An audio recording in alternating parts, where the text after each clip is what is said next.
हरे कृष्णा. आज आपण 16वा अध्याय करतोय, दैवासूर संपत विभाग योग.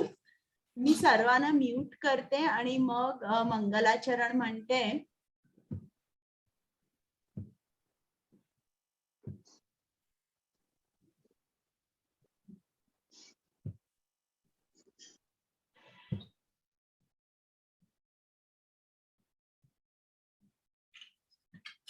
हरे कृष्णा.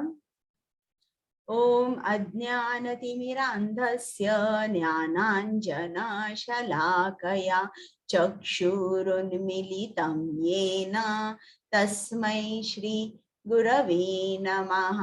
श्रीचैतन्यमनोभीष्टं स्थापितं येन भूतले स्वयं रूप गदामह्यं ददाति स्वपदान्तिकम्. नम ओं विष्णुपादाय कृष्ण पृष्ठाय भूतले श्रीमते भक्ति वेदांत स्वामिन् इति नामिने. नमस्ते सारस्वते देवे गौरवाणी प्रचारिणे निर्विशेष शून्यवादी पाश्चातदेशतारिणे. हे कृष्णा करुणा सिंधु दीनबंधु जगत्पते गोपेश गोपिका कांत राधा कांत नमोस्तुते.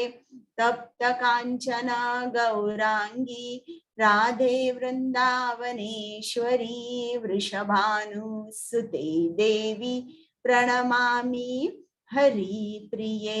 जय श्री कृष्ण चैतन्य प्रभु नित्यानंद श्री अद्वैत गदाधर श्रीवासादि गौर भक्त वृंद.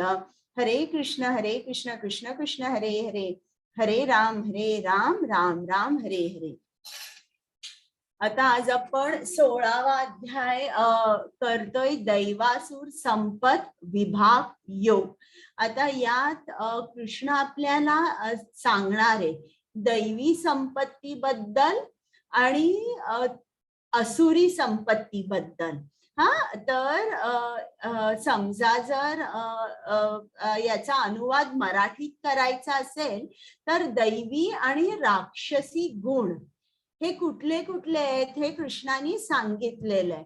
आणि अध्याय सुरू करण्या अगोदर श्री श्री राधा गोविंदांना आपण नमस्कार करूया, त्यांचा आशीर्वाद घेऊया आणि मग पुढे जाऊया.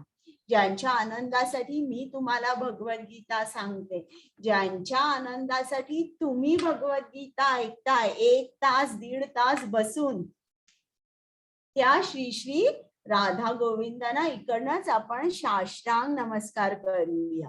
त्याचप्रमाणे कृपामूर्ती श्रील प्रभुपाद ज्यांनी आपल्यासाठी पुस्तकं लिहून ठेवलेली आहेत, किती पुस्तकं त्यांनी लिहिलेली आहेत आणि इतकी सोपी भाषा आहे की, आणि ते समजलं ना की मग आपल्याला वाचायला इंटरेस्ट निर्माण होतो.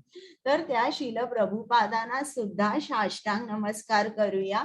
त्यांच्याशिवाय आपण गीता समजू शकलो नसतो. त्याचप्रमाणे नामानिष्ठ प्रभूजी ज्यांनी हा पूर्ण उपक्रम, या स्लाइड्स तयार केल्या, प्रेमा माताजी ज्यांनी मला ट्रेनिंग दिलं, आणि सगळे मराठीतले को होस्ट कुमुद माताजी इकडे आहेत, त्या सर्वांना मी मनापासून प्रणाम करते आणि मग हा अध्याय चालू करते. आता आपण 15वा अध्याय बघितलेला की भौतिक जगाची तुलना कशाशी केली आहे बरं, मला सांगा. तुम्हाला अनम्यूट करायला येत नाहीये वाटतं. मी अनम्यूट आध्यात्मिक नाही, आध्यात्मिक ज्याचं मूळ वरती आहे, आणखीन फांद्या खालती आहे, मध्ये पण आहे. आध्यात्मिक वृक्ष माताजी, आध्यात्मिक वृक्ष, अश्वत्थ वृक्ष, वटवृक्षाची.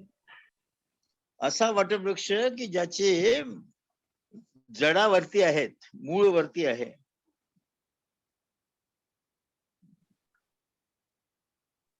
माताजी तुम्ही म्यूट आहे. अन्वया माताजी.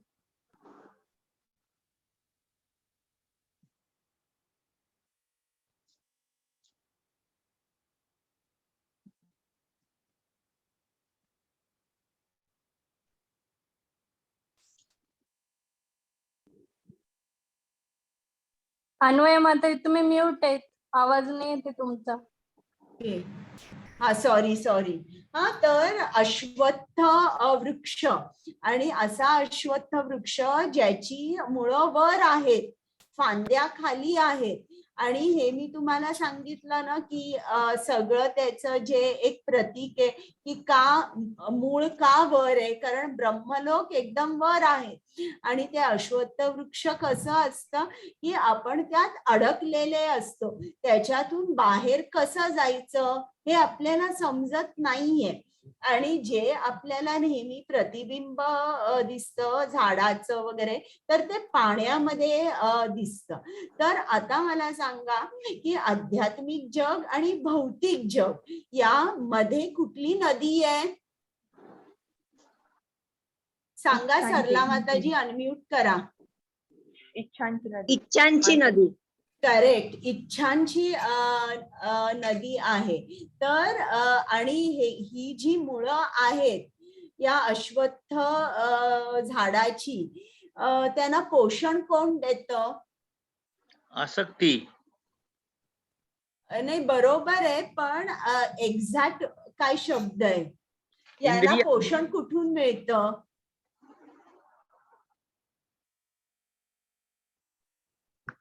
तीन गुणांनी. बरोबर, 3 गुणांनी पोषण मिळतं. म्हणजे दुसऱ्या अर्थाने इच्छा आपल्या खूप असतात बरं का, त्या इच्छा पोचत असतात त्या झाडाला. तर हे जे झाड आहे हे कसं कापायचंय, तर कृष्णाने अनासक्ती. सांगितलंय. हा सांगा प्रभूजी. अनासक्ती शस्त्रामुळे. करेक्ट. वैराग्याच्या तलवारीने हे झाड कापायचंय. आणि कृष्णाने सांगितलंय वैराग्य तुम्ही कसं निर्माण कराल? ज्ञानाने जे वैराग्य येतं ते खरं वैराग्य हे सांगितलंय. मग कृष्णाने त्याच्या लोकाबद्दल आपल्याला माहिती दिली आहे की त्याच्या तो जिकडे राहतो, जे त्याचं परमधाम आहे, तिकडे सूर्य, चंद्र, अग्नी या गोष्टींची जरूरत नाहीये. तिकडे ते स्वयंप्रकाशी आहे, तिकडे प्रकाश आहे. आणि त्या प्रकाशासाठी चंद्राची, सूर्याची जरूरत लागत नाही. पण आपण राहतो, हे जग कसं आहे, पूर्ण अंधारात आपण राहतो. म्हणून एक आपल्याला जसं आपण संध्याकाळी ट्यूबलाईट लावतो तसा आपल्याला सूर्य लागतो. तर त्यांनी थोडस त्याच्या जगाबद्दल सांगितलेलं आहे. आणि मग कृष्णाने सांगितलंय याच्यामध्येच की तो कोण आहे आणि आपण कोण आहोत. 5.7 कुमुद माताजी जरा 5.7 वाचता. येस माताजी. एकच सेकंड.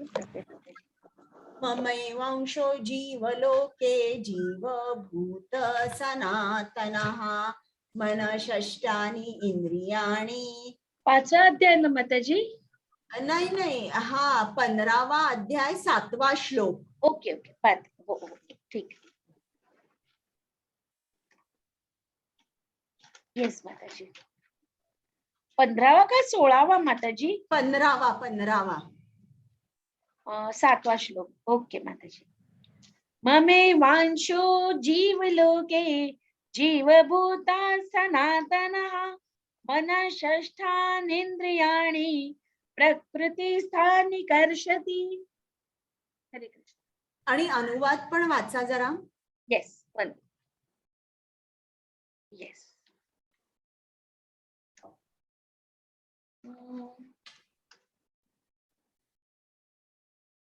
एक सेकंड.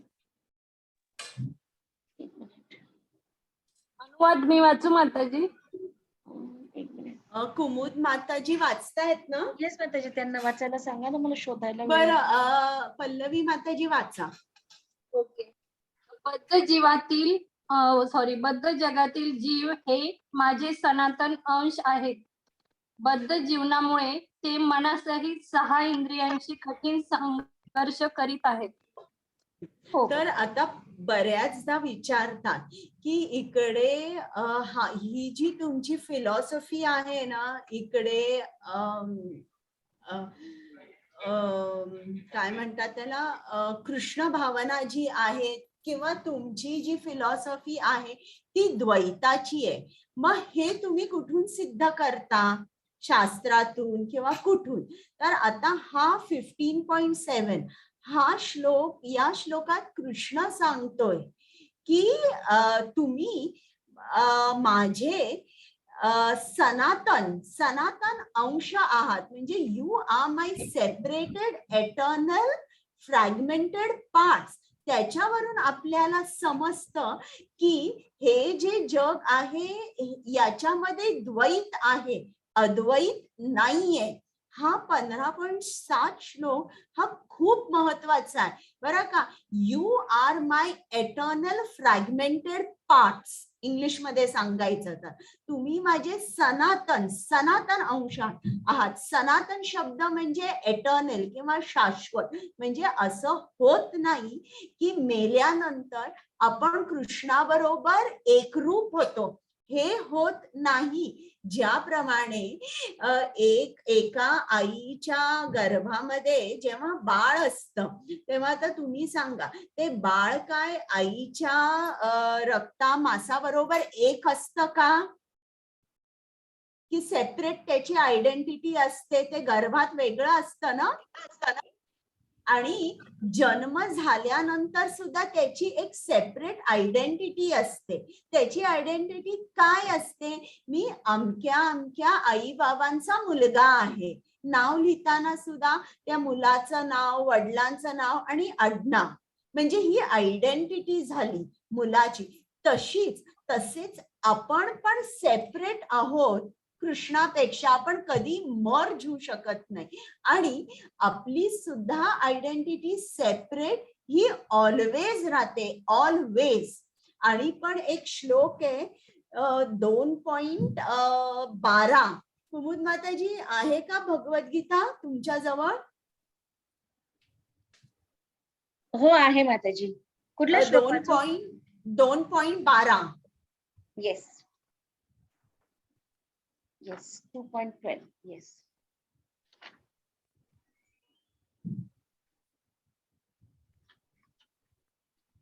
जी 1 मिनिट माताजी.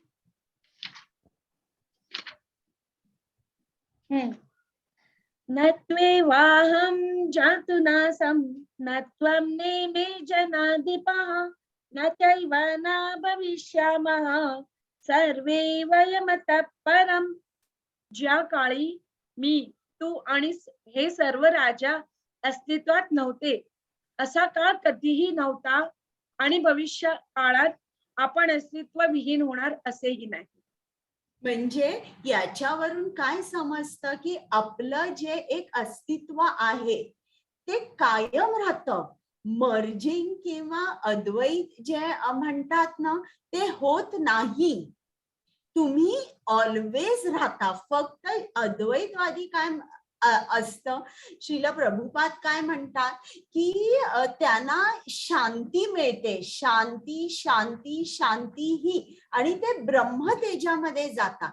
पण नंतर जोपर्यंत माणसाला जो म्हणजे सत, चित आणि आनंद असं आपल्या कृष्णाचं रूप आहे, सच्चिदानंद. तर सत आणि चित याची जाणीव त्या लोकांना असते, पण आनंदाची जाणीव नसल्यामुळे ते परत पृथ्वीवर येतात. आणि मग एखाद्या गुरुच्या कृपेने त्यांना हा मार्ग मिळतो, भक्ती सेवेचा मार्ग, आणि मग ते कृष्णाकडे जाऊ शकतात. तर भक्ती केल्या विना तुम्ही कृष्णाकडे जाऊ शकत नाही. आणि पण काही काही श्लोक आहेत, पण हे 2 महत्वाचे श्लोक आहेत जिकडे कृष्ण आपल्याला सांगतोय की you are my separated eternally fragmented parts. म्हणजे तुम्ही सेपरेट आहात, तुम्ही एटर्नल आहात आणि तुम्ही माझे अंश आहात. म्हणजे इकडे आपल्याला समजतं की असं मर्जिंग वगैरे असं काही नसतं. आपली आयडेंटिटी ही सेपरेट राहते. हा, तर हे मला वाटतं मी काल जरा सांगायला विसरले होते. म्हणून आता कृष्ण आपला पालन करता आहे. असं नाही की तो फक्त स्थूल देहाचं शरीराचं पालन पोषण करतो, नाही, सूक्ष्म देहाचं सुद्धा तो आपलं पालन पोषण करतो. कसं? तो आपल्या हृदयामध्ये स्थित राहून आपल्याला स्मरण, विस्मरण, बुद्धी हे सगळं आपल्याला कृष्णापासून मिळतं. आणि त्याच अर्थ म्हणून जसं ज्याप्रमाणे आपलं हे शरीर जे आहे स्थूल शरीर पंचमहाभूतांचं बनलेलं असतं, सूक्ष्म शरीर मन, बुद्धी आणि अहंकार याचं बनलेलं असतं. तर या तिघांचं सुद्धा कृष्ण रक्षण करतो आणि तो त्याचा पालन करता आहे. मग हे आता शेवटी सर्व वेदांचा जो शेवट आहे किंवा जे जाणण्यासारखं आहे ते काय आहे? ते म्हणजे गुह्यतमम किंवा टॉप मोस्ट सिक्रेट. म्हणजे काय? कृष्ण हा सर्वश्रेष्ठ आहे. क्षर आणि अक्षर यांच्याही पलीकडे कोण आहे? कृष्ण आहे. आणि क्षर असो वा अक्षर असो दोघांचाही पालन करता हा कृष्ण आहे. आणि त्याची भक्ती करायची, कृष्णाची भक्ती करायची, कृष्णाला शरण जायचं, हा वेदसूत्रांचा सार आहे की कृष्ण इज सुप्रीम. आपण सबऑर्डिनेट आहोत आणि आपली सबऑर्डिनेट पोझिशन ही कायम तीच राहते, ती कधी बदलू शकत नाही. तर आता आपण बघूया हा 16वा अध्याय जो आहे याच्यामध्ये आपल्याला कृष्ण सांगणार आहे की या जगामध्ये फक्त 2 तऱ्हेची माणसं असतात, एक सूर आणि दुसरे असुर. तर त्या प्रत्येकांचे कोणते कोणते गुण असतात कृष्ण सांगणार आहे. राक्षसी स्वभाव हा कसा असतो कृष्ण सांगणार आहे. आणि राक्षसी क्रिया कलापांचे परिणाम काय आहेत कृष्ण सांगणार आहे. म्हणजे इकडे बघा, कृष्ण आपल्याला चॉईस देतोय आणि सांगतो हे दैवी गुण आहे, हे राक्षसी गुण आहे. तू दैवी गुण जर आत्मसात केलेस तर तुझी उन्नती होईल आणि राक्षसी गुणांचा मात्र जर तू आश्रय घेतलास तर कृष्ण आपल्याला वॉर्न करतोय की काय होणार आहे तुझं. म्हणजे इकडे या अध्यायात कृष्ण आपल्याला वॉर्निंग देतोय, फक्त चॉईस देत नाहीये, वॉर्निंग पण आहे त्या चॉईस बरोबर. ती काय आहे ती आपण आता बघूया. कुमुद माताजी. हरे कृष्ण माताजी.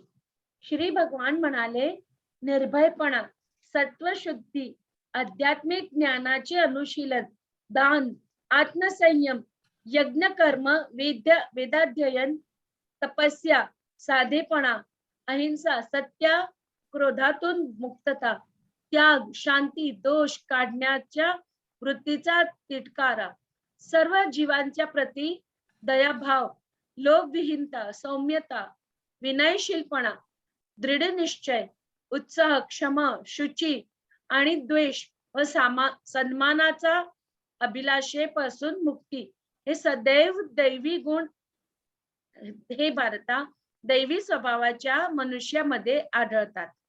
हरे कृष्ण. आता इकडे प्रथमच श्लोक नंबर 1 ते 3 मध्ये कृष्णाने सगळे दैवी गुण सांगितले आणि आपल्याला मनुष्य शरीर मिळालंय तर हे दैवी गुण आपल्यामध्ये आले पाहिजे.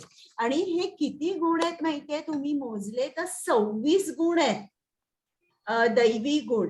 आणि हे गुण आहेत ना, प्रत्येक गुण एखाद्या आश्रमामध्ये तो जरासा प्रॉमिनंट असतो किंवा एखाद्या वर्णामध्ये तो खूप प्रॉमिनंट असतो.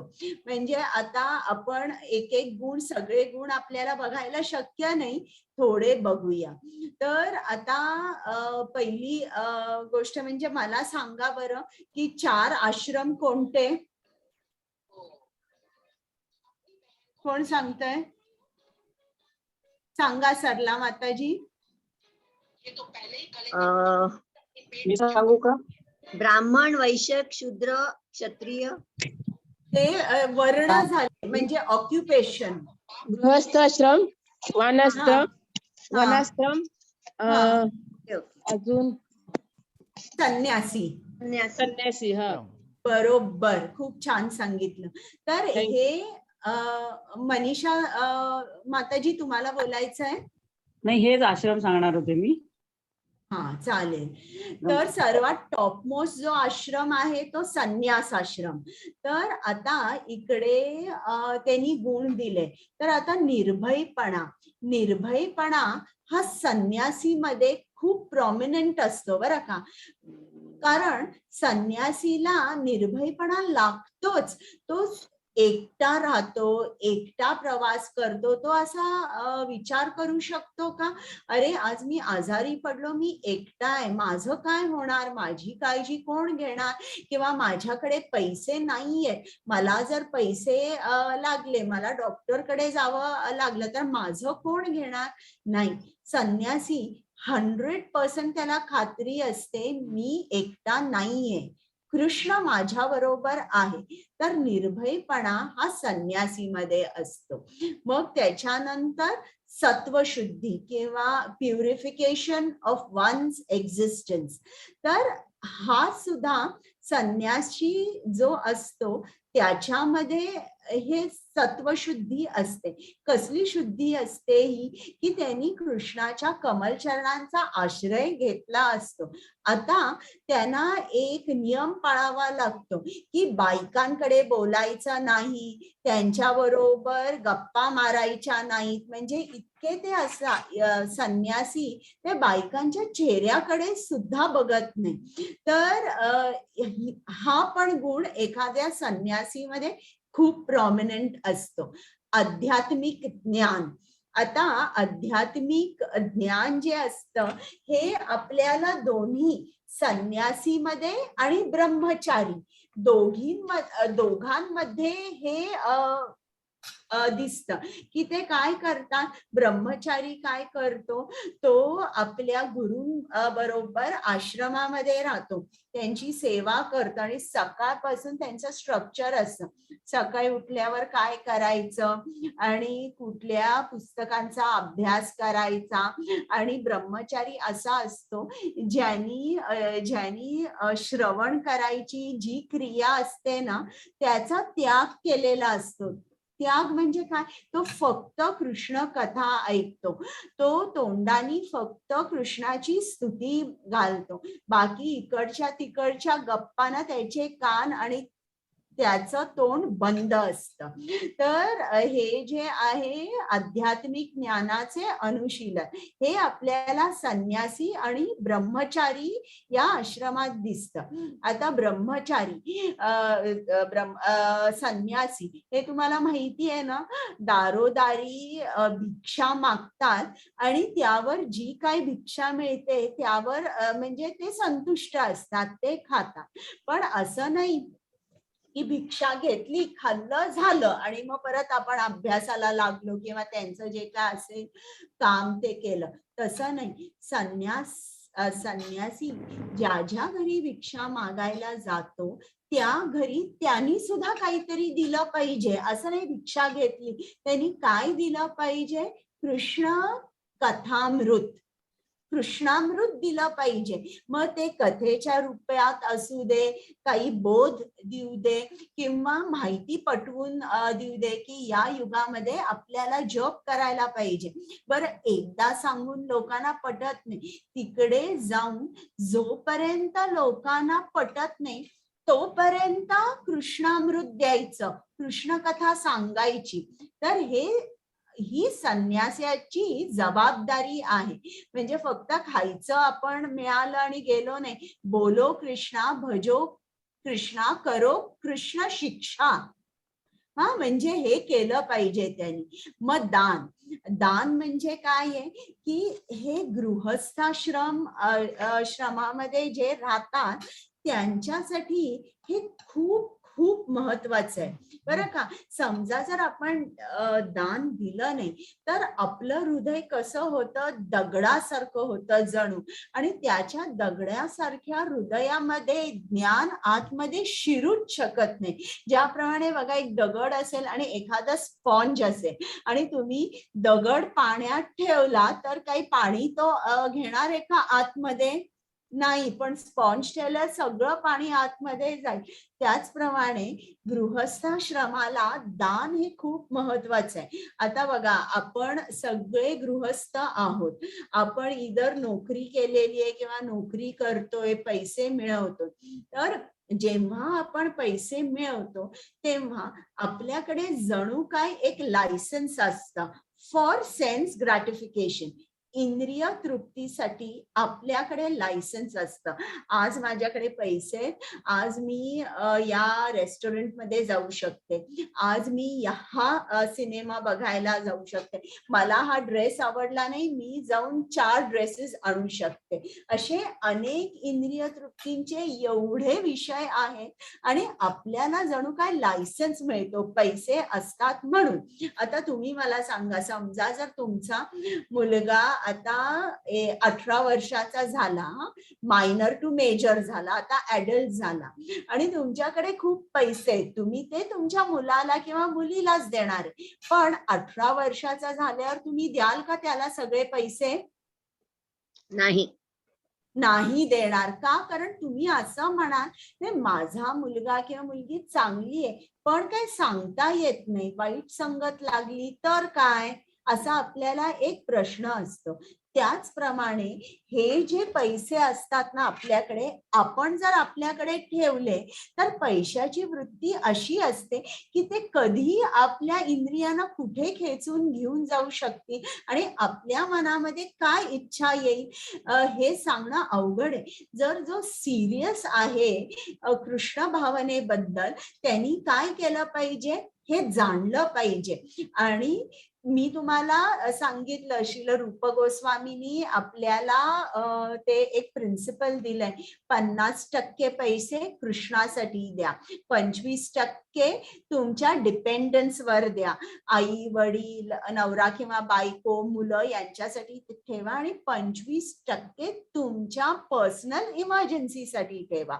तर इकडे श्रील प्रभुपादांनी सांगितलेलं आहे की आता 50% कृष्णासाठी. आता आपण ही सुरुवात केली आहे. 50% खूप जास्त होत असेल ना तर तुम्ही 1% किंवा 5% चालू करा, किंवा मी 5% हे कृष्णासाठी देणार आहे. आणि परत गृहस्थाश्रम आश्रम जो असतो ना त्यामध्येच जी माणसं असतात ते पैसे मिळवतात.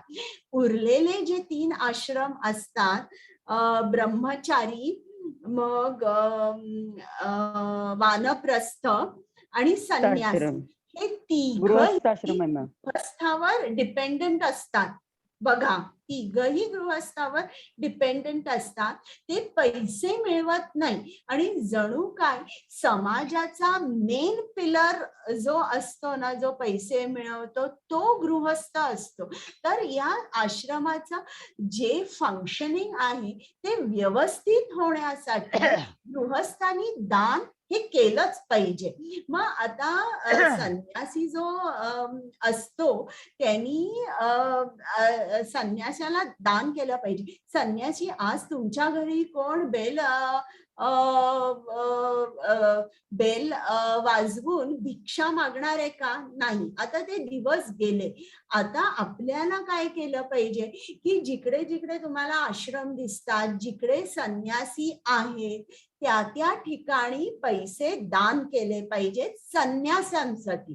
तर आता सगळ्यात उत्तम, आता उद्या मी दानाबद्दल जो चॅप्टर आहे ना 17वा अध्याय, त्या दानाबद्दल आहे, तर तेव्हा मी थोडस बोलेन.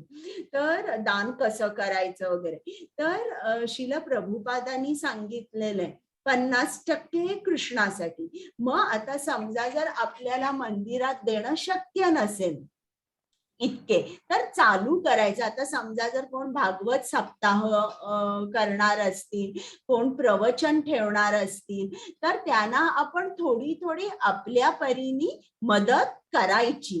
असं काही जर त्यांना आयोजित करायचं असेल तर हे जे आहे ना स्पेसिफिकली दान, हा गुण प्रॉमिनंटली आपल्यामध्ये गृहस्थांमध्ये असला पाहिजे. मग त्याच्यानंतर आत्मसंयम. परत गृहस्थांकडे एक लायसन्स आहे इंद्रिय तृप्तीसाठी, कारण त्यांच्याकडे पैसे खूप आहेत, तर म्हणून त्यांनी आत्मसंयम पाळला पाहिजे.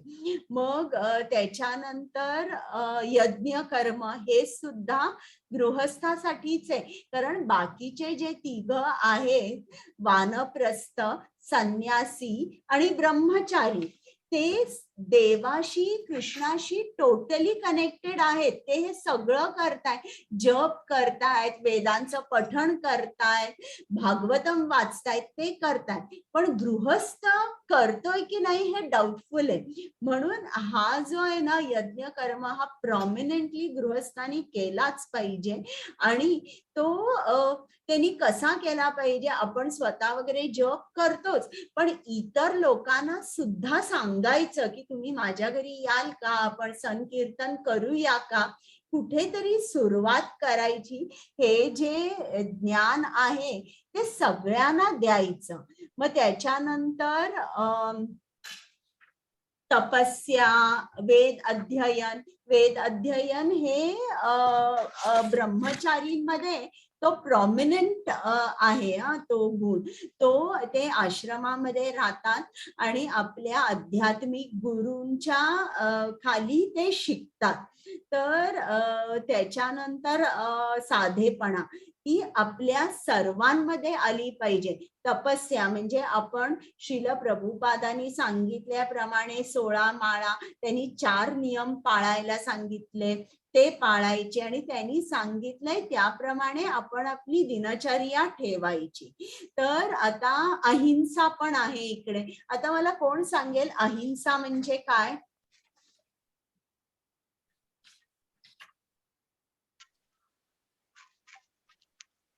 मनाच्या मलिनतेपासून विजय मिळवणे. मलिनता, मनाची मलिनता. बरं, आणि कोण? पल्लवी माताजी. जो मनुष्य आपल्या आत्म्याला कृष्णाकडे नेत नाही, कृष्णाची भक्ती देत नाही, तर तो हिंसा करतो असं आपण म्हणतो. बरोबर सांगितलं. म्हणजे अहिंसा म्हणजे काय?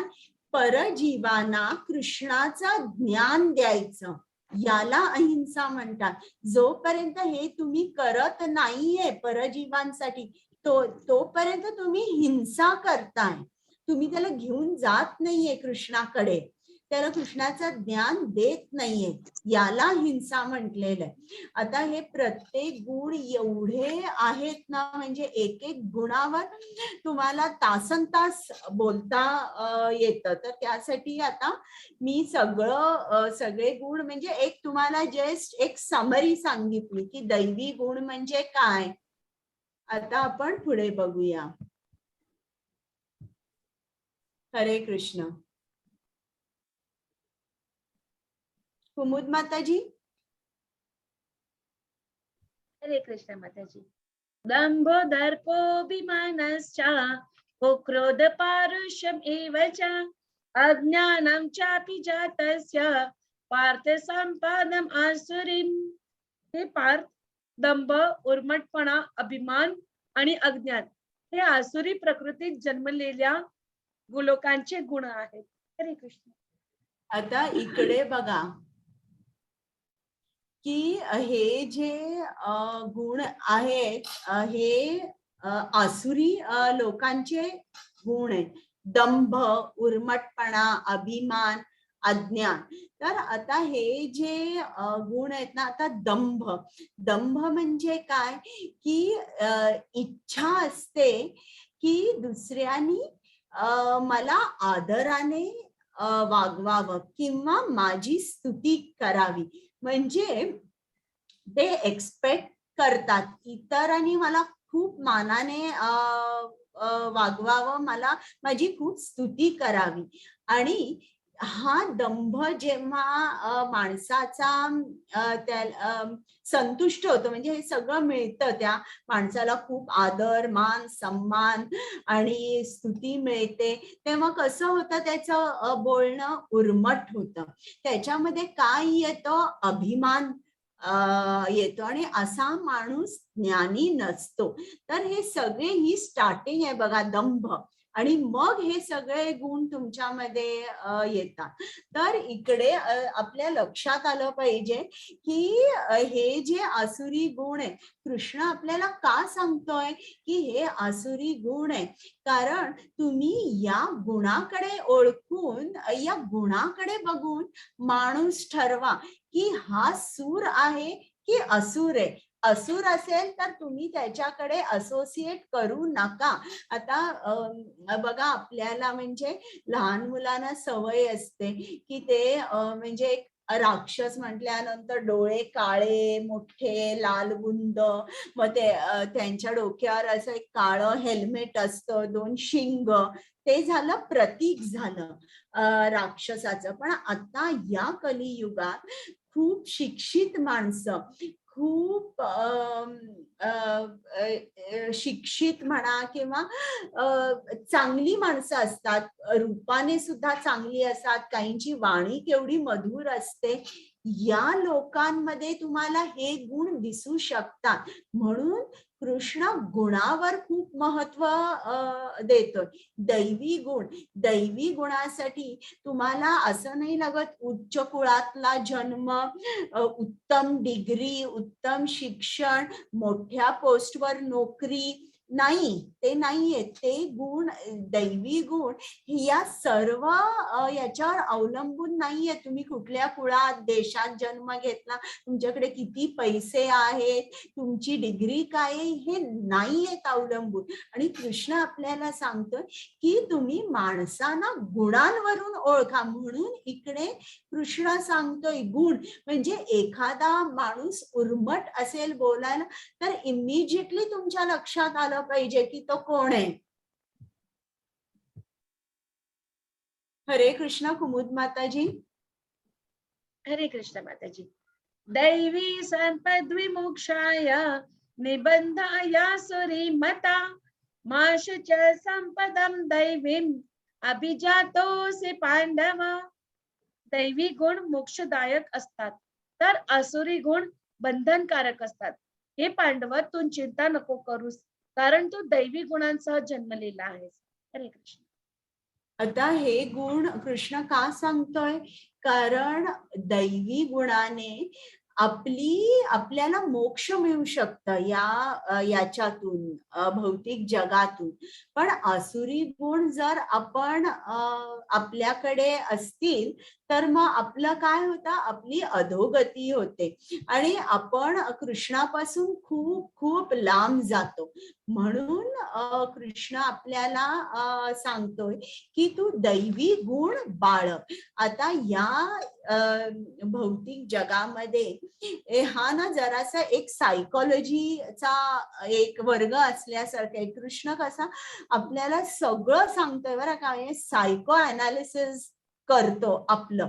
तर या जगामध्ये कुठलाही माणूस असतो त्याला 2 गोष्टी हव्या असतात. एक म्हणजे स्तुती आणि दुसरी म्हणजे प्रसिद्धी. या दोन गोष्टी हव्या असतात आणि या दोन गोष्टीमुळे त्याचा स्वभाव कसा होतो, तो आसुरी स्वभाव होतो. तो त्या मिळवायला जातो. त्या मिळाल्या त्याला प्रसिद्धी मिळाली, मान सन्मान मिळाला किंवा लगेच उर्मट होतो आणि नाही मिळाल्या तर राग असतो. तर असा जो माणूस असतो, जेव्हा तो एका प्रामाणिक आध्यात्मिक गुरुकडे जातो, तेव्हा असा गुरु या माणसाला बदलू शकतो. सामान्य माणूस अशा आसुरी माणसाला बदलू शकत नाही. पण ती जे आध्यात्मिक गुरु आहेत ते मात्र त्याला चांगलं गाईड करू शकतात. ते म्हणतील, हा खूप छान आहे, तुला स्तुती केलेली खूप आवडते, तुला खूप प्रसिद्धी हवी आहे ना तुला, मग ठीक आहे, मी तुला मिळवून देईन, पण तू काय कर की कृष्णाला काय हवंय ना ते तू तुझ्या मनामध्ये ठेव आणि तीच गोष्ट तू कर. म्हणजे ते काय सांगतात, that if you want to gain something in alignment with Krishna, कृष्णाला हवंय तेच तू कर. आणि तुला प्रसिद्धी पाहिजे ना, तर खूप प्रसिद्धी मिळव. काय प्रसिद्धी मिळव की मी कृष्णाचा शुद्ध भक्त आहे आणि दिस इज एटर्नल गेन. म्हणजे हा तुझा शाश्वत फायदा झाला. असं जेव्हा होईल तेव्हा तू कृष्णाचा शुद्ध भक्त होशील, तेव्हा आपोआप सर्वजण स्तुती करतील, तुला आपोआप प्रसिद्धी मिळेल, तुला खूप पैसा मिळेल, चांगला परिवार मिळेल, तुला सर्व काही मिळेल, सर्वांकडून तुला प्रेम मिळेल. पण हे मिळवताना तू कृष्णाच्या थ्रू मिळव, स्वतःसाठी मिळवू नकोस. तर असे हे आध्यात्मिक गुरु असतात ना, ते असे मार्गदर्शन करतात आणि एखाद्या माणसाला एकदम बरोबर ट्रॅकवर आणतात. कुमुद माताजी. हरे कृष्णा. हे पार्थ, या जगतामध्ये दैवी आणि आसुरी असे दोन प्रकारचे जीव आहेत. मी यापूर्वीच तुला दैवी गुणाचे विस्तारपूर्वक वर्णन सांगितले आहे. आता माझ्याकडून आसुरी गुणाचे विवरण ऐक. हरे कृष्ण. आता इकडे कृष्ण सांगतोय बघा, या जगामध्ये दोनच जीव आहे, दोन प्रकारचे जीव. कुठले जीव? एक दैवी आणि एक आसुरी. तर आता आपण ऐकूया. कुमुद माताजी. येस माताजी. प्रवृत्तींच्या निवृत्तींच्या जनाना वेदुरासुरः न शौचं नापि चाचारः न सत्यं तेषु विद्यते. आसुरी प्रवृत्तीचे लोक काय करावे आणि काय करू नये हे जाणत नाही. शुचिर्भूतपणा, सदाचार, तसेच सत्यही त्यांच्यामध्ये आढळत नाही. हरे कृष्ण. आता इकडे अर्जुन जो आहे, हे सगळे गुण ऐकून त्याला वाटतं की बापरे, हे एवढे गुण, आसुरी गुण हे. पण इकडे कृष्ण अर्जुनाला सांगतोय की अर्जुना, तुझ्यामध्ये दैवी गुण आहेत. म्हणजे अर्जुनाला तो सांगतोय की तू चांगला आहेस. आणि इकडे आपल्याला श्रीला प्रभुपादांनी सांगितले की 4 नियम पाळा. का? कारण ते जे 4 नियम आहेत ना, ते पाळले तर माणूस कधीच पाप करणार नाही. आणि ते नियम पाळले नाही तर हजारो लाखो पाप आपण करू शकू. तर आसुरी प्रवृत्तीचे लोक काय आहेत ते शास्त्रांमध्ये जे काय लिहिलेलं आहे त्याच्या परस्पर उलट करतात, एक्झॅक्टली ऑपोजिट करतात. म्हणजे हे सगळे विकर्म करतात. आणि कृष्ण आपल्याला सांगतोय की असं तुम्ही करू नका. का करू नका ते पण आपल्याला सांगणार आहे.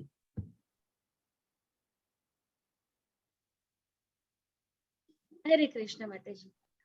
असत्यम प्रतिष्ठम ते जगद आहो नरीश्वरम अपरस्पर संभूतम किमन्यत् काम हेतुकम. ते म्हणतात की हे जगत असत्य व निराधार आहे आणि परमेश्वर नावाचा कोणीही या नियंत्रण करीत नाही. त्याचे म्हणणे आहे की केवळ मैथुनाच्या इच्छेमुळे हे जग निर्माण झाले आहे आणि कामाखेरीज अन्य कोणतेही कारण नाही. हरे कृष्ण. आता इकडे आपल्याला भगवद्गीता पूर्ण डेफिनेशन देत. नास्तिक कोण आहे, नास्तिक कोण आहे, कृष्णाने अगदी व्यवस्थित व्याख्या दिलेली आहे. नास्तिक माणूस कसा विचार करतो, तो म्हणतो हे जगत असत्य आहे, निराधार आहे आणि हे इकडे परमेश्वर म्हणून कोणीही नाहीये. हे जग म्हणजे केवळ सेक्स डिझायरने निर्माण झालेला आहे आणि त्याला दुसरं कुठलंही कारण नाहीये. तर ही एक अथेइस्ट किंवा नास्तिक माणूस कोण आहे त्याबद्दल आपल्याला इकडे भगवद्गीता त्याचं डेफिनेशन सांगतं बरं का, नास्तिक किंवा अथेइस्ट. हरे कृष्ण. कुमुद माताजी. हरे कृष्ण. अशा निष्कर्षाचे अनुगमन करीत स्वतःचा नाश ओढवून घेतलेले आणि अल्पबुद्धी आसुरी लोक जगाचा विनाश करण्याकरता अति अहितकारी व उग्र कर्मामध्ये संलग्न होतात. आता हे त्यांनी डेफिनेशन दिलंय. जे सायंटिस्ट असतात, जे डेथ एक्सपेडाइट करतात, त्यांचं हे डेफिनेशन आहे सायंटिस्टचं. म्हणजे काय, इकडे त्यांनी सांगितलंय की जे सायंटिस्ट काय करतात, अशी कर्म करतात की ज्याची काहीच जरूरत नाहीये. मग ही स्लाइड एक्सप्लेन करायला त्यांनी दाखवलंय. आता न्यूक्लिअर बॉम्ब, न्यूक्लिअर मिसाईल्स हे सायंटिस्टनी इन्व्हेंट केलेलं आहे. पण हे इन्व्हेंट केलंय त्याच्यामुळे काय होत आहे, आपण स्वतःचाच नाश ओढून घेतोय ना आपल्याकडे, आणि तोही लवकर. आपल्याला सर्वांना मरण येणारच आहे. मग ते एक्सपिडाइट कशाला करताय तुम्ही? हे प्रॉपर इन्व्हेन्शन आहे का?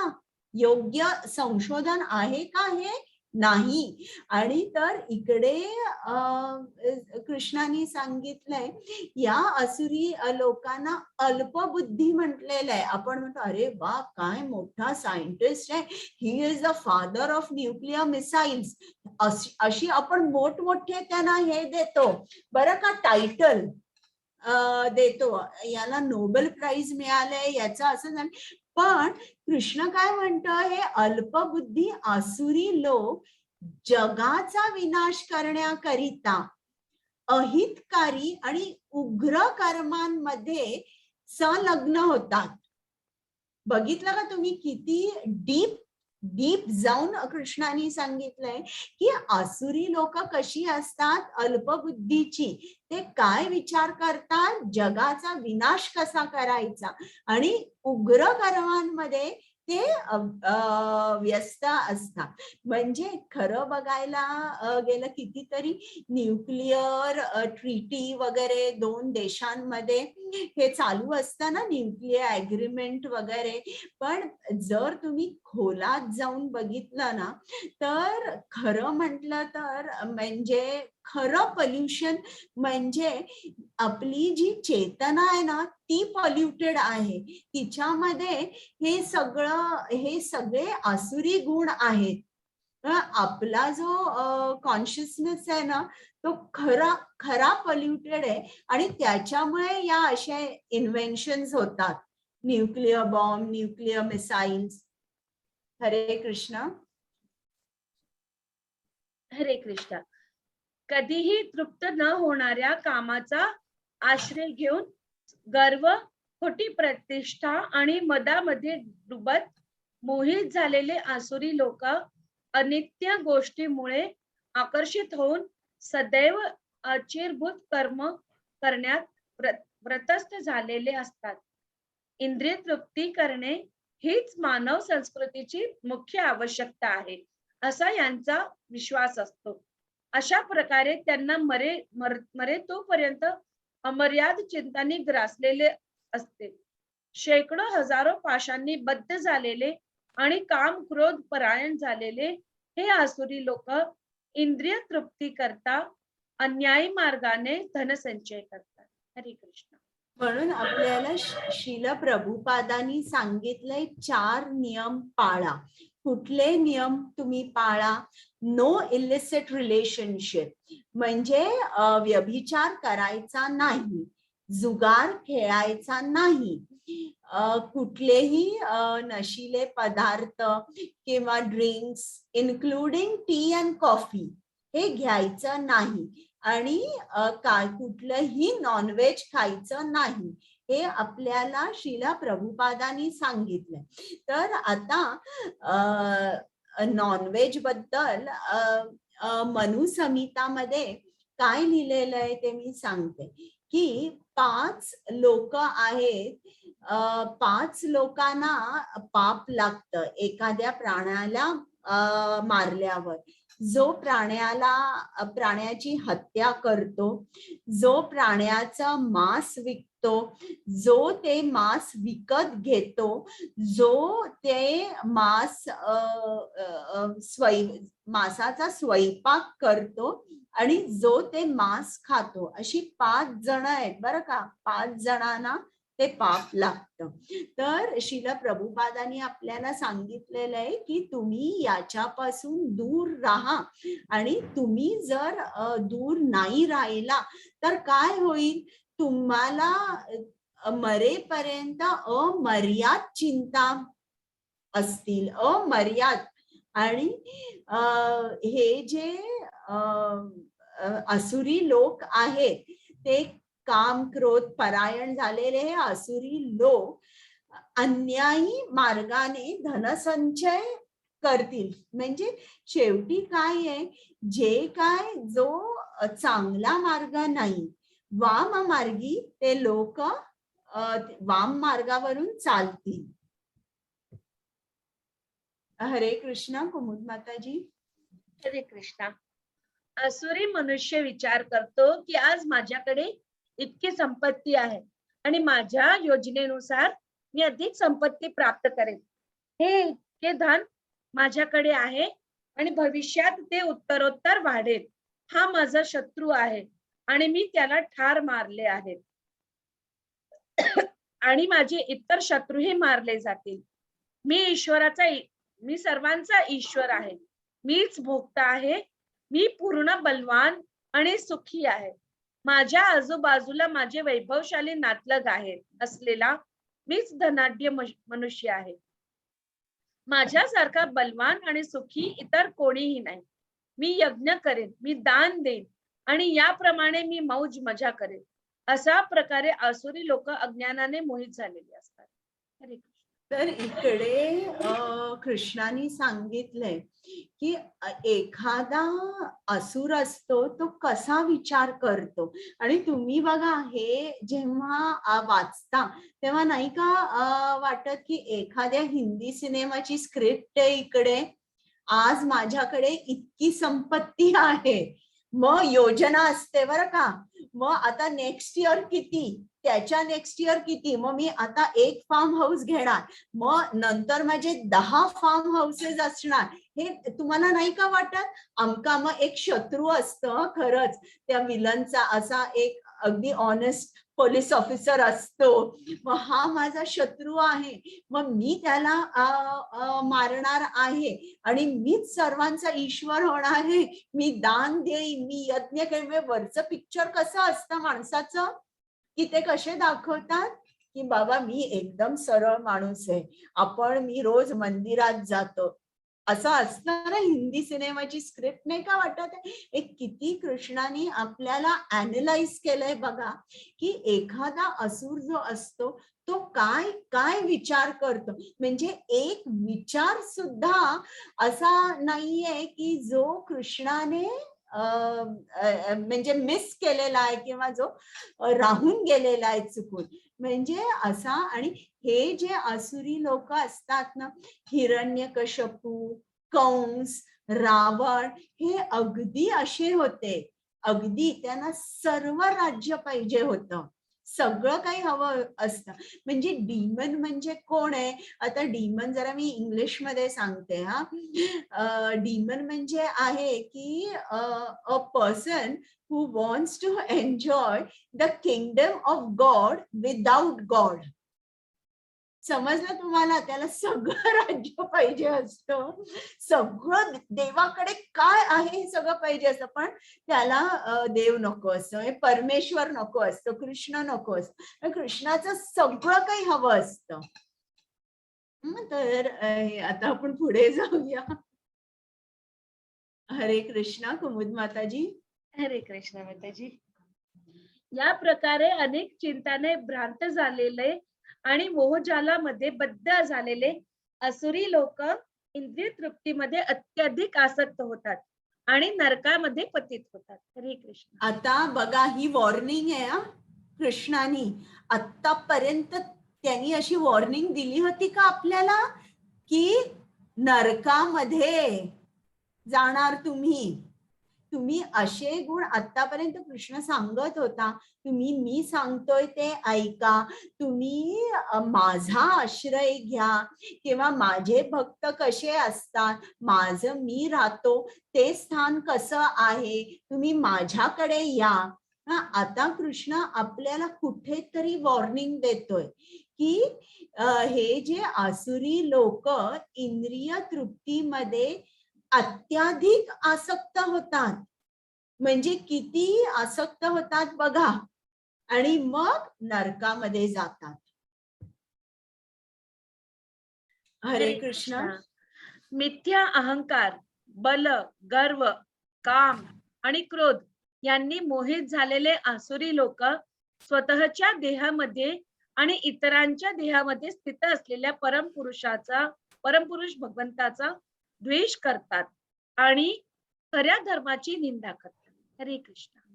आता तुम्हाला ही स्लाइड माहितीये का? कोण सांगू शकेल काय आहे? शिशुपालाचं वध.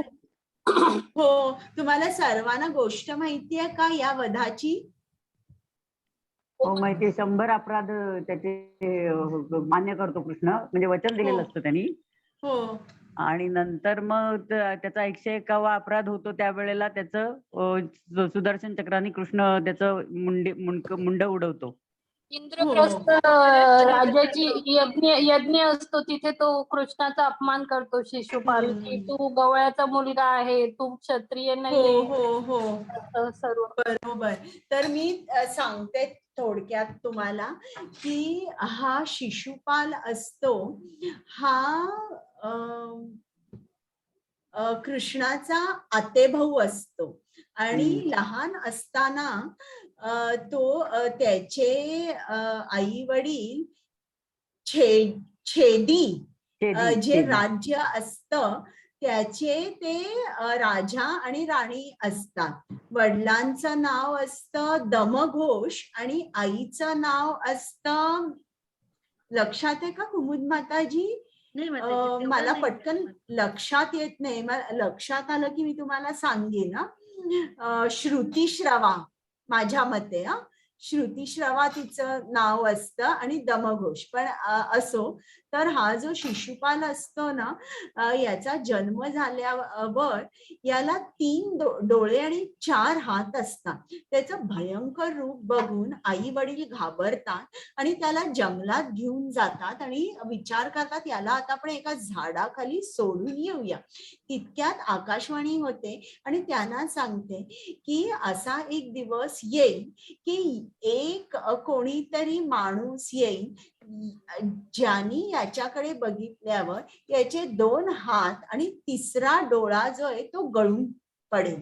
मग ते आई वडील घेऊन जातात आणि मग तिकडे त्या राजाकडे जे कोण इतर राजे, ऋषी काही संत येत असे, तर ती जी राणी आहे ती त्या आपल्या मुलाला प्रत्येकाच्या मांडीवर ठेवत असे की बाबा हा जो याला काही शाप असेल तर तो जाईल. पण काही झालं नाही. मग तो वर्षाचा होतो आणि वर्षाचा झाल्यावर ती वाढदिवसासाठी सर्व नातेवाईकांना बोलवते. तर तेव्हा कृष्ण येतो. आणि तेव्हा ही पण आकाशवाणी होते की जो याच्याकडे बघेल आणि त्याचे हात आणि तिसरा डोळा, 2 हात तिसरा डोळा गळून पडेल, तोच माणूस याला ठार मारेल. मग तिकडे कृष्ण येतो आणि शिशुपालाला घेतल्यावर त्याचे ते 2 हात आणि तिसरा नेत्र खाली पडतो. त्या आईला खूप आनंद होतो की आता आपला पण बाळ असाच झाला म्हणून इतरांसारखा. पण मग लगेच ती आई घाबरते. ती म्हणते कृष्णा तू मारणार का माझ्या बाळाला? मग कृष्ण म्हणतो नाही, मी कशाला मारू? जर काही त्यांनी खूप अपराध केले तर मात्र मी मारीन, माझ्या विरुद्ध जर काही अपराध केले. मग ती आई सांगते की बरं तू याचे 100 अपराध माफ कर. मग कृष्ण म्हणतो बरं मी याचे 100 अपराध माफ करेन. मग त्याच्यानंतर हा इकडे वाढतो. कृष्ण मग मोठा होतो. मग त्याचं आणि कंसाचं मल्लयुद्ध होतं. अशा गोष्टी होत असतात. आणि इकडे हा जो शिशुपाल असतो तो कंसाचा चांगला मित्र असतो, अशी मैत्री असते. तर मग एकदा युधिष्ठिर महाराज राजसूय यज्ञ करतात आणि तेव्हा सर्वांना बोलवतात आणि मग प्रश्न पडतो की अग्रपूजा कोणाची करायची. मग सगळेजण म्हणतात की आपण कृष्णाची अग्रपूजा करूया. मग सगळे सहमत असतात. पण हा उठतो आणि म्हणतो की या गवळ्याची कशी काय अग्रपूजा करणार? त्याला ब्राह्मण लागतो. पण हा कुठे वाढला? हा वैश्याच्या घरी वाढला. म्हणजे नंद महाराज हे यांच्याकडे गायी खूप होत्या आणि ते वैश्य कुटुंब होतं. आणि मग त्याच्यानंतर क्षत्रिय म्हणून हा इकडे राज्य करतोय आता द्वारकेमध्ये आहे. मग याची जात कोणती? आणि असं करून त्यांनी तिकडे कृष्णाला शिव्या द्यायला सुरुवात केल्या आणि इतरांना आवडलं नाही. इकडे तुम्हाला दिसतंय का, हा भीम आहे, यांनी तलवार काढण्यासाठी आपला हात घेतला. पण कृष्णाने त्यांना सांगितलं की तू याच्यात मध्ये पडू नकोस, मी काय ते बघून घे. मग 100 अशा त्यांनी शिव्या दिल्या कृष्णाला. त्या शांतपणे कृष्णाने ऐकल्या. जेव्हा त्यांनी आणखी एक शिवी दिली तेव्हा कृष्णाने काय केलं, त्याचं सुदर्शन चक्र काढलं. आता ही जी जागा होती ही पवित्र जागा होती, तिकडे यज्ञ व्हायचं होतं आणि ती जागा अपवित्र म्हणजे मारामारी झालीये, रक्त पडलेलं आहे, असं झालं असतं तर ते तिकडे यज्ञ करू शकले नसते. म्हणून कृष्णाने सुदर्शन चक्र काढलं आणि शिशुपालाच्या अशा तऱ्हेने वध केला की रक्ताचा एक थेंब पण जमिनीवर पडला नाही. तर इकडे आपल्याला दिसतं की हा जो शिशुपाल होता याला कृष्णाबद्दल खूप खूप मत्सर होता. तर म्हणून हे जे आपण म्हणतो ना मिथ्या, अहंकार, बल, गर्व, काम, क्रोध की हे जे गुण आहे ना हे आसुरी लोकांमध्ये आहे. आणि त्या गुणाने काय होतं की आपण खरं तर इतरांच्या देहामध्ये स्थित असलेल्या परमपुरुष भगवंताचा द्वेष करतो. म्हणजे जेव्हा आपण लक्षात ठेवा दुसऱ्या माणसाचा द्वेष करतो ना, इतर कोणाचा नाही, आपण कृष्णाचा द्वेष करतो. आणि द्वेष म्हणजे काय की खरं तर आपल्याला त्या माणसाबद्दल नसतो, कृष्णाबद्दल आपण द्वेष करतो. तो एका दुसऱ्या माणसावर निघतो, असं आहे ते.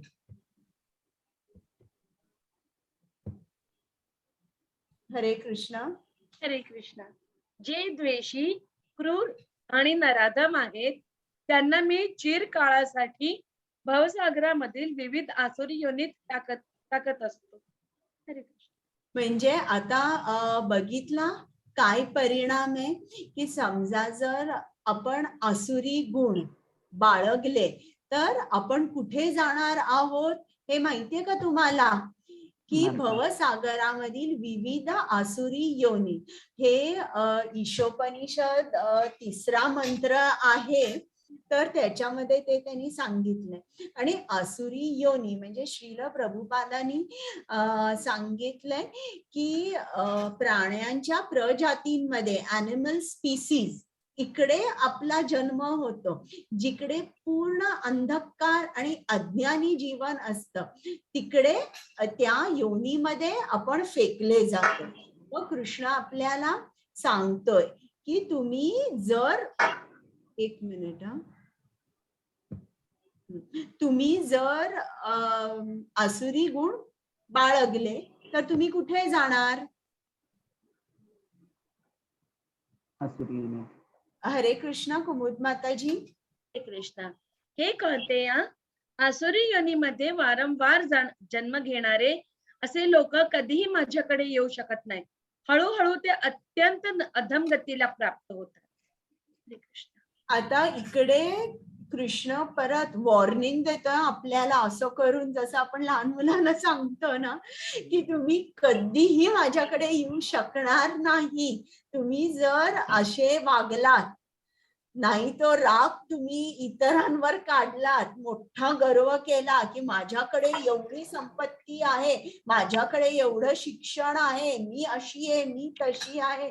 वॉर्निंग आहे की आपल्याला काय होईल, आपण कृष्णापासून खूप लांब जाऊ, त्याच्याजवळ आपण जाऊ शकणार नाही. आता कृष्ण आपल्याला सांगतोय नरकाची 3 द्वार कोणती आहेत? त्रिविधम नरकेस्येदं द्वारं नाशनम् आत्मनः काम क्रोधस्तथा लोभः अस्मादेतत्रयं त्यजेत्.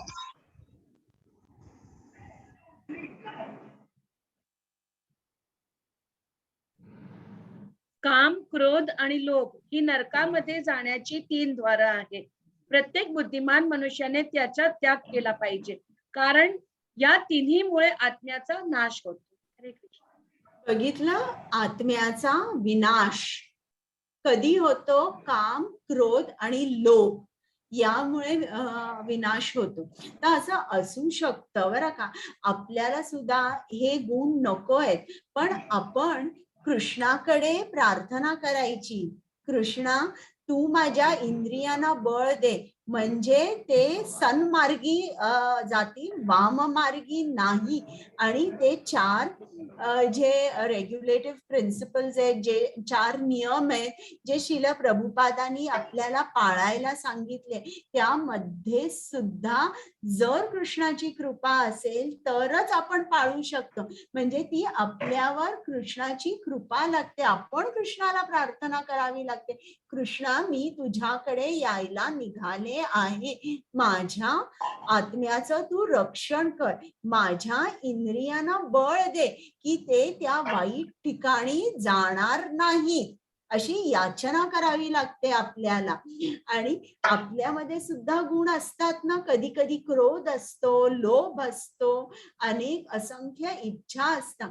मग जर आपल्याला याच्या पलीकडे जायचंय, काम, क्रोध, लोभ, आता आपल्याला शक्य नसेल, आपण खूप वाचतो, खूप चांगलं चांगलं ऐकतो, पण तरीही आपल्यामध्ये बदल पडत नसेल, तर आपण इस्कॉन मंदिरामध्ये जाऊन काउन्सिलरचा जरूर एक प्रॅक्टिकल अप्रोच ठेवून काउन्सिलिंगचा उपयोग घ्यावा.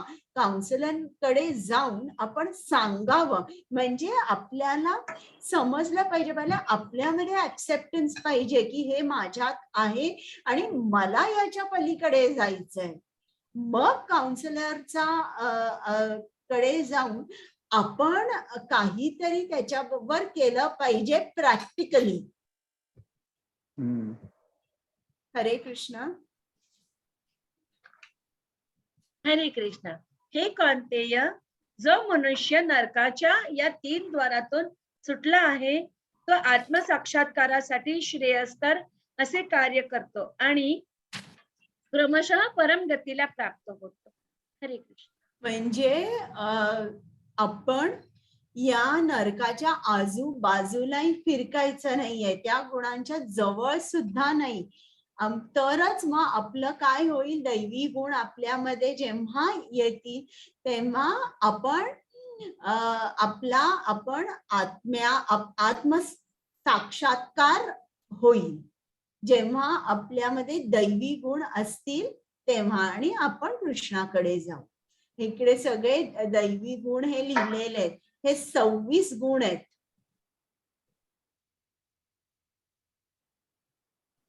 हरे हरे कृष्ण. कृष्ण. ये शास्त्र विधि मृत्सज्जा वर्तते काम कारतः न स सिद्धिमवाप्नोति न सुखम न परांगतिम. जो शास्त्र विधीचा त्याग करतो आणि आपल्या लहरीप्रमाणे कर्म करतो त्याला सिद्धी, सुख आणि परमगती कधी प्राप्त होत नाही.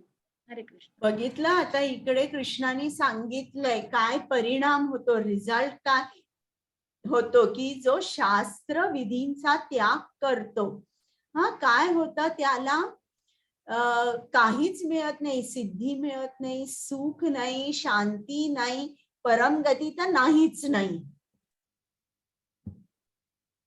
हरे कृष्ण. हरे कृष्ण.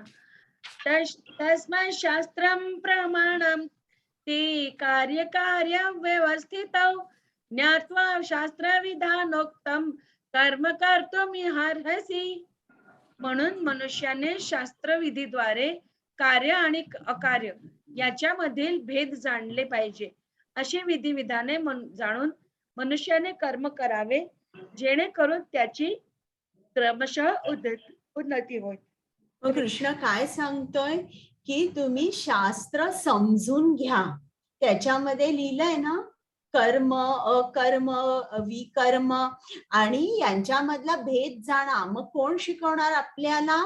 प्रामाणिक आध्यात्मिक गुरु. ते काय बोलतात हे ऐकलं पाहिजे, त्यांनी काय लिहून ठेवलंय हे वाचलं पाहिजे आणि आपण आपली उन्नती केली पाहिजे.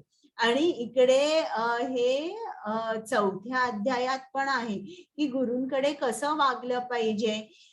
प्रति प्रश्नेन सेवया. बरोबर माताजी? येस, परिप्रश्नेन सेवा. सॉरी, परिप्रश्नेन सेवया म्हणजे तुमच्यामध्ये डाऊट असेल, तुम्ही विचारला पाहिजे, पण कसा विचारला पाहिजे? नम्रतेने, सबमिसिव्ह, चॅलेंजिंग नाही, सबमिसिव्ह, नम्रतेने गुरुकडे प्रश्न विचारला पाहिजे आणि त्याची सेवा केली पाहिजे. आणि या दोन्हीमुळे गुरु, आध्यात्मिक गुरु म्हणजे कोण? ज्यांनी कृष्णाला पाहिलेलं आहे, कृष्ण तत्व ज्यांनी जाणलेलं आहे, असा आध्यात्मिक गुरु जेव्हा आपल्यावर आनंदित होतो, प्रसन्न होतो, तेव्हा आपली उन्नती होते. तर त्याच्याकडून आपण जाणलं पाहिजे कार्य म्हणजे काय, अकार्य म्हणजे काय. म्हणून आपल्याला आध्यात्मिक गुरु आपल्या जीवनामध्ये मार्गदर्शनासाठी लागतो. तर आता हा आजचा अध्याय झालाय. तर आज आपण बघितलेले आहे, इकडे दैवी पाहिजे, चुकून हे झालेलं आहे, अतिरेकी म्हणजे राक्षसीच. आता ताई दैवी गुण आणि राक्षसी गुण आपण बघितले. राक्षसी स्वभाव कसा असतो हे बघितला. नास्तिक लोकांची व्याख्या काय आहे आज भगवद्गीतेमध्ये तुम्ही ऐकली. राक्षसी गुण बाळगले त्याचे परिणाम काय होतात, आपण कुठल्या योनीमध्ये फेकले जातो असं कृष्णाने आपल्याला सांगितलंय. आणि मग आपल्यावर आहे की आपण तुम्हाला काय चूज करायचंय, तुम्हाला कुठे जायचंय, तुम्ही ठरवायचंय. कृष्णाकडे जायचंय तुम्हाला, कृष्ण रेडी आहे तो मदत करायला तयार आहे आपल्याला, की या त्याला वाटतंय की ही माझी मुलं आहेत, यांनी माझ्याकडेच यावं. तर हे जे राक्षसी गुण आहेत त्याचे परिणाम काय आहेत हे कृष्णाने आपल्याला समजावून सांगितलंय आणि वॉर्निंग पण दिली आहे की इकडे जाऊ नका तुम्ही. आता हे झालेलं आहे. आता तुम्हाला काही प्रश्न आहेत का? माताजी रेकॉर्डिंग. हा, ओके.